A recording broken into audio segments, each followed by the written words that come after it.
दोस्तों, कई बार हमारे मन में बिना किसी वजह के अलग अलग तरह के विचार आने लगते हैं। अगर कभी कोई हमें कुछ कह देता है तो वह बात हमारे दिमाग में बार बार घूमती रहती है। इस कारण से हम अक्सर तनाव में आ जाते हैं और इसका हमारे स्वास्थ्य पर बुरा असर पड़ता है। तो इन बेवजह उठने वाले सवालों को कैसे शांत करें और इस तनाव से कैसे बाहर निकलें? इस कहानी में मैं आपको गौतम बुद्ध की 5 ऐसी आदतों के बारे में बताने जा रहा हूं, जिन्हें अपनाकर आप इस तनाव से बाहर निकल सकते हैं और अपने जीवन को अच्छे कामों में व्यस्त रखते हुए एक सुखद जीवन जी सकते हैं। इस वीडियो में बताई गई ये 5 आदतें आपकी पूरी जिंदगी बदल सकती हैं। अगर आप इन आदतों को अपनाते हैं तो आपका जीवन खुशहाल हो सकता है। आपका मन फिर कभी भी बेचैन नहीं होगा, न ही उदासी होगी और न ही आप अनावश्यक कार्यों में उलझे रहेंगे। तो आइए इस कहानी की शुरुआत करते हैं। एक बार एक बौद्ध साधु एक पेड़ के नीचे ध्यान में मग्न था। उसी समय एक राजकुमार वहां आता है और उनसे कहता है, गुरुजी, आप हमेशा ध्यान करने की सलाह देते हैं, लेकिन मेरे लिए ध्यान करना बहुत कठिन है। मैं कुछ पल के लिए भी आंखें बंद करके शांत नहीं बैठ पाता। मेरा मन हमेशा अशांत रहता है और हर समय कुछ न कुछ सोचता रहता है।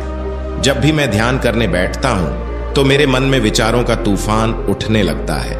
मैं लोगों के बारे में, अपने बीते हुए जीवन के बारे में और अपने भविष्य के बारे में सोचने लगता हूं और इसी तरह कई अजीबोगरीब विचार लगातार मेरे मन में आते रहते हैं। मैं इन विचारों को रोकने की बहुत कोशिश करता हूं, लेकिन जब भी मैं ध्यान करने की कोशिश करता हूं तो मेरा मन और भी अधिक अशांत हो जाता है और बेकार की बातें मन में आने लगती हैं। इस कारण मैं ध्यान तोड़कर उठ जाता हूं।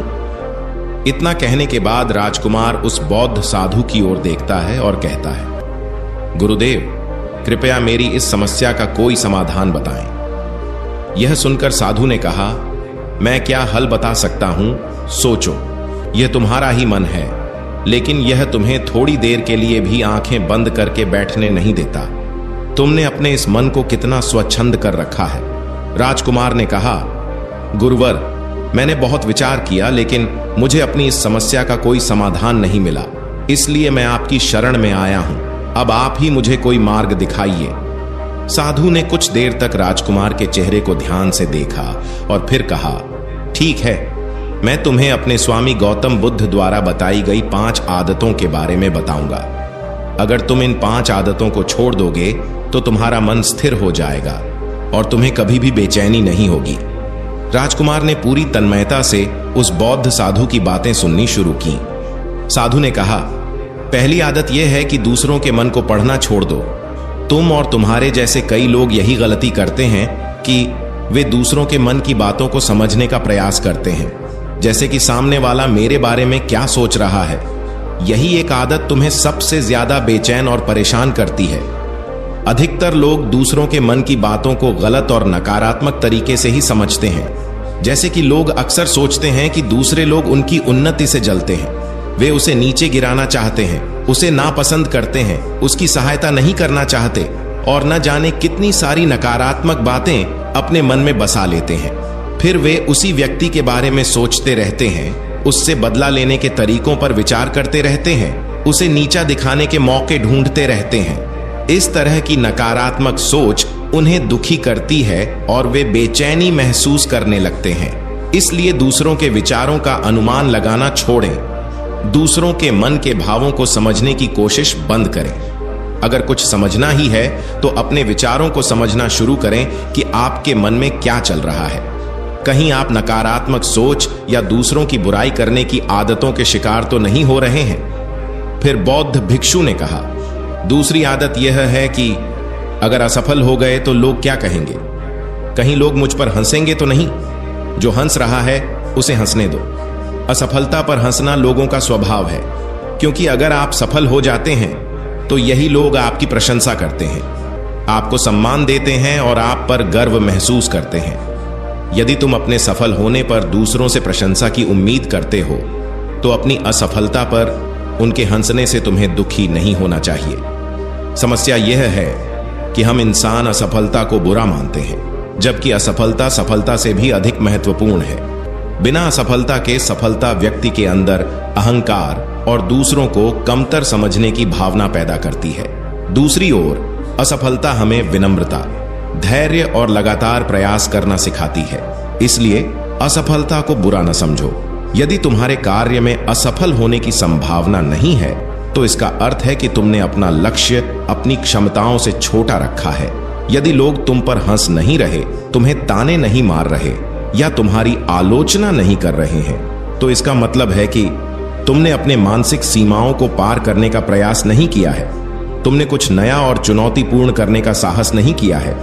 असफलता से घबराने की बजाय उसे सीखने का अवसर मानो और अपने सपनों को हकीकत में बदलने की दिशा में निरंतर प्रयासरत रहो, क्योंकि नाकाम होता है वही जो कोशिश करता है कुछ नया करने का। याद रखो, अगर तुम्हारे अंदर हार मानने की क्षमता नहीं है तो तुम अपने लक्ष्यों को हासिल नहीं कर पाओगे। इसलिए हार के डर को दूर करो और लोगों की ठंड में भी विश्वास बनाए रखो। बौद्ध भिक्षु ने आगे कहा कि तीसरी आदत यह है कि बेवजह समय को बर्बाद करना छोड़ दो।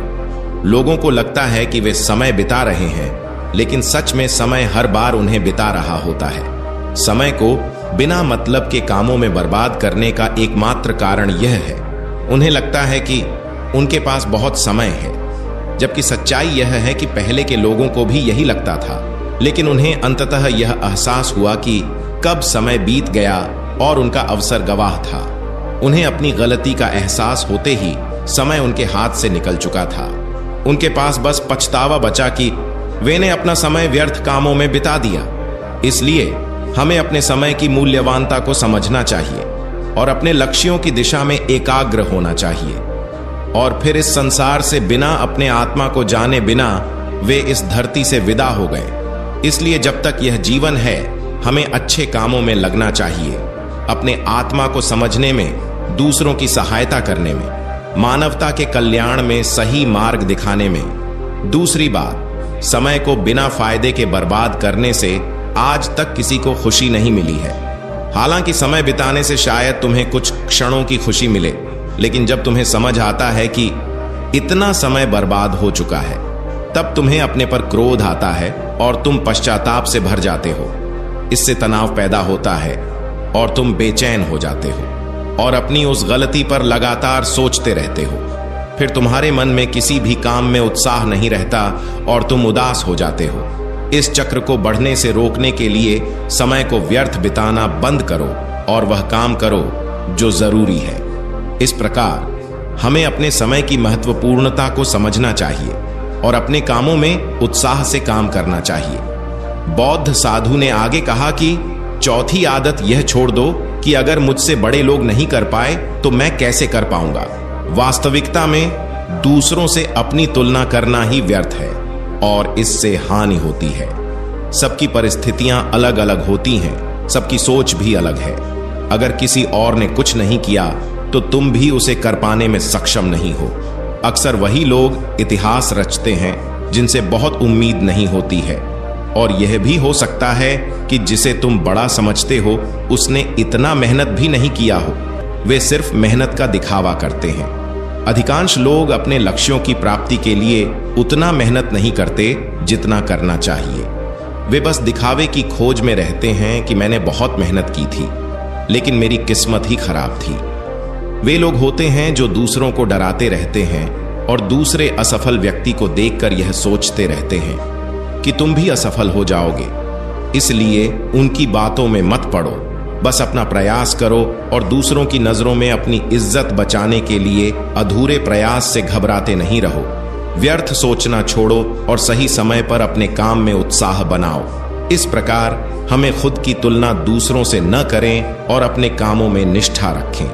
अंतिम में बौद्ध साधु अंतिम और पांचवी आदत बताते हुए कहते हैं कि क्रोध का त्याग है। यह धधकती आग की तरह है जो न केवल हमारे मन की शांति भस्म कर देती है, बल्कि हमारे स्वास्थ्य और रिश्तों को भी जला देती है। क्रोध से मुक्त होकर हम एक शांत आश्रय का निर्माण करते हैं। क्रोध त्यागने का पहला फल है मानसिक शांति। यह हमारे विचारों और भावनाओं को एक शांत झील में बदल देता है, जहां नकारात्मकता का कोई स्थान नहीं रहता। हम जीवन के सरल सुखों का गहराई से आनंद ले पाते हैं, मानो हर पल एक नया फूल खिल रहा हो। इसके अलावा क्रोध त्यागने से हमारा शारीरिक स्वास्थ्य भी बेहतर होता है। यह तनाव, उच्च रक्तचाप और हृदय रोगों जैसे राक्षसों को दूर भगाता है, हमें स्वस्थ और ऊर्जावान बनाता है। क्रोध के त्याग का सबसे बड़ा लाभ हमारे रिश्तों में दिखता है। अक्सर क्रोध की तूफानी आंधी गलतफहमी और कटुता के बीज बोती है। क्रोध त्यागने से हम अधिक धैर्यवान और समझदार बनते हैं। दूसरों के प्रति करुणा और क्षमा का भाव पनपता है, जिससे हमारे रिश्ते मजबूत बेल के समान लहराते हैं। यह आत्मविकास का भी द्वार खोलता है। क्रोध अक्सर हमें अंधा कर देता है, जिससे हम अपनी गलतियों को स्वीकार करने से कतराते हैं। क्रोध त्यागने से हम अधिक आत्म जागरूक बनते हैं। हम अपने कमजोर पक्षों को पहचानते हैं और उन्हें सुधारने का प्रयास करते हैं, जिससे हमारा व्यक्तित्व निखरता है। क्रोध त्यागने की राह कठिन जरूर है, परंतु असंभव नहीं।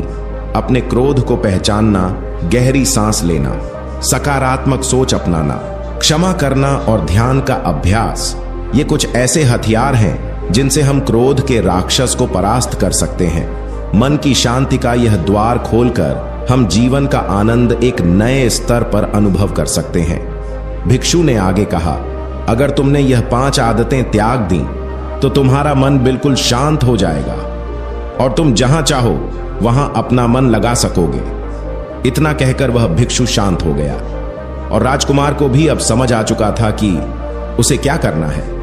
उसने मन ही मन उन 5 आदतों को छोड़ने का निश्चय किया।